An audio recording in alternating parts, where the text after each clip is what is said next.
Pak Fuad, ada yang mengatakan gaya Menteri Keuangan ini gaya koboi. Kalau koboi yang kita kenal, yang saya pahami adalah relatif tidak teratur sebenarnya. Dan kalau bicara cerita western, jago tembak, tembakannya akurat dan itu efektif.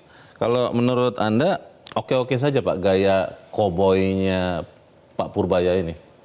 Ya menurut saya oke-oke aja, karena begini, dia justru merupakan figur, kebetulan Menteri Keuangan ini kan memang semuanya berhubungan. Lembaga keuangan, apapun lembaga kementerian itu semuanya berhubungan dengan Menteri Keuangan, karena singgungan dengan duit. Yeah. Nah, dan menteri-menteri itu kadang-kadang sudah main enak aja. Yang lain itu kadang-kadang begini, APBN naik berapa persen? 10%. Ya udah berarti hak saya naik 10%. Oh. Jadi udah otomatis. Menggampangkan saja? Menggampangkan dia 10%. Nah, terus kayak begitu aja, makanya dia gebrak ini kan. Nah, saya bilang kalau ini ada gebrakan apa, dia gebrak, tapi dia tiap hari itu gebrakannya aja gitu. Karena kebetulan ada sentuhannya sama dia kan. Iya. Ini jangan main-main begitu aja dah. Sekarang ini ada perubahan. Jadi kayak membangkitkan orang tidur. Iya, iya. Ya kan? Dan orang tidur ini memang sudah lama sekali karena keadaannya begini-begini aja kan. Udah keenakan lah terus terang aja. Ya makanya saya suka bilang agak nggak enak juga. Ini orang udah pada hidup, kementerian-kementerian ataupun lembaga, seperti orang di WC, di toilet. Maksudnya Pak? Iya, kalau udah di toilet di WC itu kan udah baunya nggak karu-karuan. Udah banyak nggak karu-karuan di departemennya. Terlalu lama nongkrong? Sehingga nggak terasa lagi baunya. Udah sedep aja kayaknya gitu kan. Oke. Ini digebrakin sama dia nih. Iya. Karena sini semuanya digebrak supaya ini. Makanya kemarin ada apa ya, gerudukan gubernur misalnya ya. Ada sekian belas gubernur ya. Minta jangan dipangkas TKD-nya Pak. Dia potong juga. Memang sudah ada begini. Sekarang adalah APBN lagi prihatin, you harus juga tanggung jawab. Ikut menanggung, prihatin. Jangan main enak aja kan. Apalagi kalau nanti dia tanyain macam-macam, itu juga kelimpungan itu gubernur ya kan. Memang, tapi ada gubernur yang udah kayak Pak Pramono Anung, saya kira gubernur DKI ya. Dia lebih rasional gitu loh. Ya paham dia. Karena uangnya kan banyak Pak. Ya di samping, ya memang yang datang kira-kira berapa sih, separoh lah ya kira-kira. Memang yang termasuk kayak Pak Pramono Anung gubernur itu memang udah ngerti lah. Emang keadaan harus prihatin, ya semuanya prihatin. Berpikirnya secara nasional. Nasional berpikirnya gitu. Jadi harus di APBN-nya, APBD-nya itu harus menyesuaikan. Oke. Gitu. Pak Herman, kalau Anda lihat yang paling beda selain gaya ya, Menteri Keuangan sekarang Purbaya Yudi Sardewa dengan yang sebelumnya Menteri Keuangan Sri Mulyani Indrawati, itu apanya Pak? Apakah hanya gayanya atau memang beberapa orang katanya mazhabnya beda nih dalam menumbuhkan ekonomi? Bagaimana? Ya kan beda orang beda karakter ya. Dan mungkin beda ilmu. Sehingga ya beda mazhab. Kalau sudah beda mazhab ya ada mazhabnya masing-masing. Mungkin Pak Fuad Bawazir juga punya mazhab yang lain dulu waktu menjadi Menteri Keuangan. Artinya ada cara dan strateginya masing-masing. Dan Pak Purbaya saya lebih melihat bahwa dia lebih condong ke sektor real. Sektor real lebih berputar lebih baik, lebih menghasilkan sehingga ekonomi bisa tumbuh, sehingga juga bisa menggeser anggaran yang sekarang dianggap stuck ada di BI, dikeluarkan melalui Bank Himbara. Saya kira ini adalah memang salah satu cara. Bu Sri Mulyani juga punya cara lain dulu. Bagaimana mengamankan fiskal, misalkan dengan mengamankan cadangan kekuatan finansialnya, dan kemudian kalau sama-sama kan ada kesamaan ini kemiripan. Kemiripannya sama-sama efisiensi. Ya, di era Bu Sri Mulyani kan juga mulai efisiensi. Dan saya kira semua ini kan sangat tergantung kepada presiden. Artinya ketika menterinya melakukan aksi di kementeriannya sesuai dengan sektoralnya masing-masing, ini kan juga atas direktif presiden. Saya kira presiden seorang menteri tidak akan langsung melakukan aksi atas kemampuan dirinya sepanjang bahwa memang itu dalam koridor yang disetujui oleh koridor kewenangan dan disetujui oleh presiden. Jadi menurut saya ya ini juga bagian dari bagaimana mencari solusi atas situasi bangsa hari ini, situasi ekonomi hari ini berdasarkan direktif presiden. Jadi kalaupun ada kebaikan yang dilakukan oleh para menteri, saya kira juga tidak terlepas itu dari direktif presiden. Gitu ya. Pak Toto, ada yang mengatakan ini euforia ya.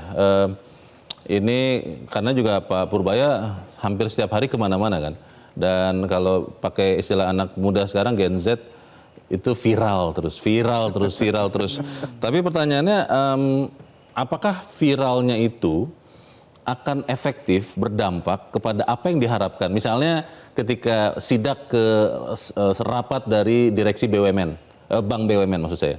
Itu kan ada harapan setelah itu ada sesuatu. Ketika datang ke perusahaan rokok, itu kan harapannya ada sesuatu misalnya. Itu kira-kira Anda lihat akan seperti itukah atau seperti apa? Ya, saya melihat ini kan sebagai upaya sebetulnya bagaimana dia memecah kebuntuan gitu ya. Jadi upaya-upaya ada shock terapi lah. Jadi misalkan pada saat dia datang sidak ke rapat direksi Bank Himbara misalnya. Dia kan ingin tahu sebetulnya situasinya apa yang terjadi. Apa yang akan dilakukan oleh mereka pada saat kemudian sudah ada tugas diberikan. Dengan menyalurkan misalnya 200 T kepada seluruh Himbara tadi. Kemudian apa yang akan mereka kerjakan supaya kemudian ekonomi itu bisa bergerak. Kita tahu saat ini ya, misalnya kalau kita bicara mengenai net interest margin bank, itu kan bank-bank di Indonesia terutama Himbara kan juaranya. Betul. NIM-nya itu bisa tinggi di atas sekali, 5%, 6%. Bank-bank di Singapura hanya maksimal mungkin hanya 2,5%. Konon katanya supaya tantiemnya tinggi. Konon katanya. Artinya kan NIM tinggi itu menyebabkan biaya tinggi buat debitur pada saat dia akan pinjam. Jadi gimana caranya ekonomi akan bergerak kalau tingkat suku bunga pinjamannya tinggi. Mungkin saya pikir Pak Purbaya mau dengan model seperti ini, likuiditas ditambah, ya bank-bank itu segera menyalurkan ya ke khalayak dengan lebih luas, dengan tingkat suku bunga juga yang lebih kompetitif. Nah ini kan sebenarnya efek di mana kemudian dia ingin membangunkan sebetulnya semangat dari bank-bank, terutama Himbara ya, supaya mereka bisa lebih kreatif. Ya. Efek mengejutkannya itu Pak Toto akan diterima dengan baik tidak? Karena kan orang terkaget-kaget nih ketika sidak ke rapat Bank BUMN itu. Kan terkaget-kaget betulan kalau kita lihat di videonya lu, ini ngapain ini ya? Itu akan produktif kehadiran seorang Menteri Keuangan atau jangan-jangan bisa jadi kontraproduktif, Pak Toto? Kalau saya sih ngelihatnya ini satu hal yang dianggap cukup produktif dalam artinya semua pihak, ya, terutama misalnya bank-bank Himbara itu, berarti semuanya harus siaga setiap saat. Apa yang akan mereka kerjakan, mereka tahu. Bahwa mereka sewaktu-waktu bisa dilihat performance-nya seperti apa. Jadi dengan model seperti ini menurut saya ini ada efek kejut ya, yang akan menyebabkan nanti semua orang lebih alert dengan situasi. Dan mudah-mudahan ya, tadi dibilang Pak Fuad itu segera ada perubahan-perubahan gitu. Jadi semua orang jangan hidup dalam kekakuan yang selama ini sudah jangan tidur berlangsung. Jangan tidur terus. Jangan tidur dulu. Oke, Pak Fuad, soal tidur dan tidak tidur nantilah kita lanjutkan. Tapi saya ingin bertanya soal keberanian seorang Menteri Keuangan untuk bersikap berbeda. Ada beberapa hal yang kelihatannya berbeda. Pertama misalnya ketika melihat serapan anggaran makan bergizi gratis, Pak Menteri Keuangan mengatakan kalau memang tidak terserap saya akan ambil. Di challenge oleh Pak Luhut, jangan diambil-ambil lah, ini sedang dalam proses. Pak Menteri Keuangan tetap mengatakan ya kalau memang tidak terserap saya ambil, saya pindahkan ke bagian lain. Lalu soal KCIC Pak, itu kan rencananya, bukan rencana, sempat dimintakan untuk dibayarkan, ditanggung utangnya oleh pemerintah dan Menteri Keuangan bilang, oh enggak lah, itu Danantara. Anda melihatnya seperti apa? Saya terus terang aja mendukung dua-duanya itu, sikap itu. Sikap dari Menteri Keuangan? Iya, karena memang itu tadi, jangan udah keenakan dong rasa alokasi sekian, tapi ternyata tidak direalisasi, tidak cepat, ya saya ambil aja uangnya, saya butuh kok uangnya untuk yang lain. Masa mau digeletakin begitu saja, ya kan? Karena memang butuh uang untuk pos-pos yang lain begitu ya? Pos yang lain, ambil aja. You jangan merasa udah, itu yang saya bilang harus bangkitkan orang dari tidur. You jangan enak-enak saja, saya cabut.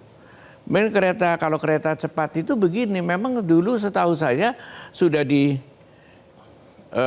tanda tangani oleh Bu Sri Mulyani ya. Bu Sri Mulyani itu udah taken untuk menanggung APBN. Tapi itu kan sesuatu perubahannya kan kemudian ada Danantara.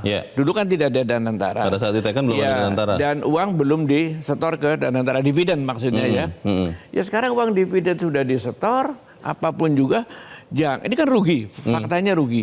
Jadi untuk mengatasi kerugian itu tidak bisa serta-merta kembali kepada pemerintah. Dulu itu dividend sudah diambil, itu sudah ada di sana.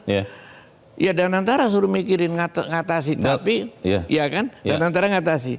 Nah kalau Danantara ngatasi ya sebagai ini yang penanggung jawabnya sekarang Danantara, ya kan. Nanti kalau memang Danantara perlu juga lebih logis bagi saya pemerintah menyetorkan nanti kepada melalui Danantara. PMN. Ya kalaupun ada keperluan, ke sana daripada langsung ke KCIC. Oke. Dalam dua kasus ini Pak, ini kan ada sekian kasus lain sebetulnya, atau ada banyak hal lain.